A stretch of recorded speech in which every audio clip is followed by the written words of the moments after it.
एक जमाना था, डाकू भी आली ज़र्फ हुआ करते थे।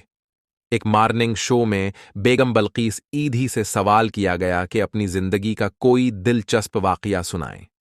बल्कीस ईधी ने हिनस्ते हुए बताया कि एक दफा वो और ईधी साहब एक प्राइवेट कार पर सिखर जा रहे थे एक शादी पर। रात का वक्त था। अंदरों संद से गुजरते हुए एक मकाम पर कुछ डाकू रास्ते में आ गए और हमारी गाड़ी रोड से उतार कर कुच्चे में ले गए। वहां पहले से कुछ गाड़ियां खड़ी थीं और डाकू लोट मार में मसरूफ थे। थोड़ी देर में एक डाकू हमारी तरफ आया और ड्राइवर और एधी साहब को बाहर निकलने का कहा। इन दोनों की तलाशी ली और जीप खाली करा ली। अचानक उस डाकू की नजर एधी साहब पर पड़ी और गौर से उनको देखने के बाद एक डाकू जल्दी से एक जानिब खड़ी जीप की तरफ गया और एक शख्स के साथ जल्दी वापस आ गया।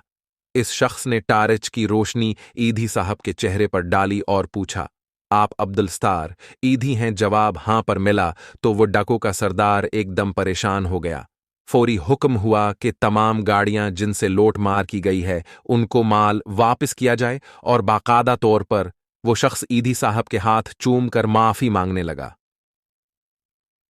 मजीद हीरत की बात यह हुई कि जब वो डाकू हमें रखस्त करने लगा तो 20 लाख रुपए बतूर चंदा ईधी साहब के हवाले किया। ईधी साहब के इनकार पर बोला, सिर जब मेरे जिसे गनहगार पुलिस मुकाबले में मारे जाते हैं तो हमारा कोई रिश्तेदार हमारी लाश तक नहीं वसूल करता और ईधी ही हमारी लाश को कफनाता है और दफनाता है। एक जमाना था, डाकू भी आली ज़र्फ हुआ करते थे। तारीख में एक शख्स ऐसा भी गुजरा है जिसने भीख भी दूसरों के लिए मांगी है।